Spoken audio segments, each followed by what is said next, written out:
Welcome back to the Postcard Inspirations podcast. There's something undeniably nostalgic about vintage postcards featuring swimming pools. They capture the carefree spirit of summer, the simple joys of cooling off on a hot day, and a time when public pools were bustling centers of community life. This particular postcard showing the Municipal Swimming Pool in Lakeland, Florida, is a perfect snapshot of mid-century Florida recreation. But what was life like when this pool was a popular spot? And what happened to it?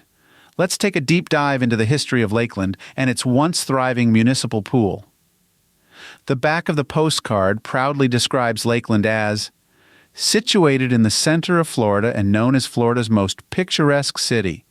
The city is well governed and offers many attractions, including Florida Southern College. Lakeland, founded in the late 1800s, flourished in the early to mid-20th century as a growing hub for agriculture, tourism, and higher education. Named for its abundance of lakes, 38 within the city limits, Lakeland was a natural paradise that attracted both residents and visitors. With Florida's warm weather nearly year-round, access to water was more than just a luxury. It was essential. While the lakes provided scenic beauty and natural swimming spots, municipal pools like the one in this postcard became social centers where families gathered, teenagers lounged, and summer afternoons were spent diving off the edge into refreshing blue waters. During the 1940s and 1950s, public swimming pools were a staple of American cities. They were part of the golden era of municipal investment in leisure and recreation, providing a place for people to exercise, cool off, and socialize.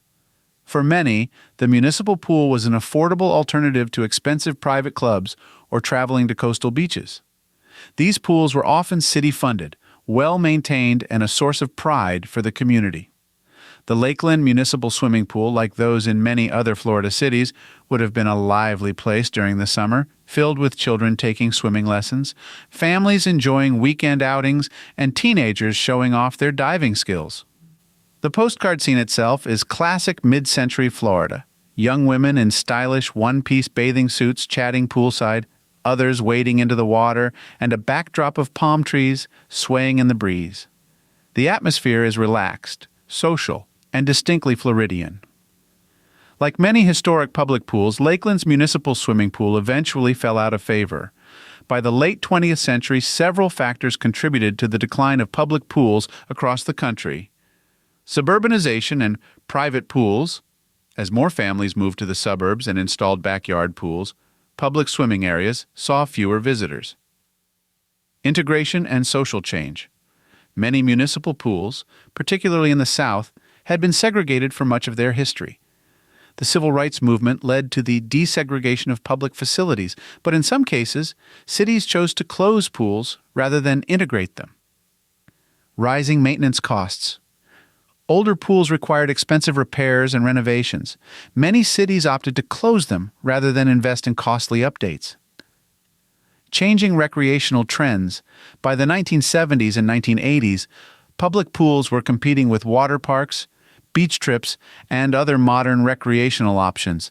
It's unclear exactly when Lakeland's municipal swimming pool closed, but like many other public pools from this era, it likely gave way to changing times, shifting priorities, and new developments. Today, while Lakeland still has beautiful lakes and modern aquatic facilities, this pool, as it was in this postcard, exists only in memory and vintage imagery. This postcard is more than just a pretty picture. It's a historical artifact that transports us to a time when public pools were at the heart of Florida's communities.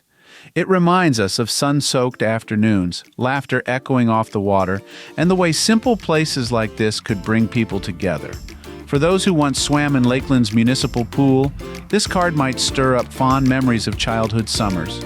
For collectors and history enthusiasts, it's a window into a bygone era of leisure. One where a simple municipal pool could be the highlight of an entire season. Wouldn't it be something to step back in time and take one more dive into those crystal clear waters?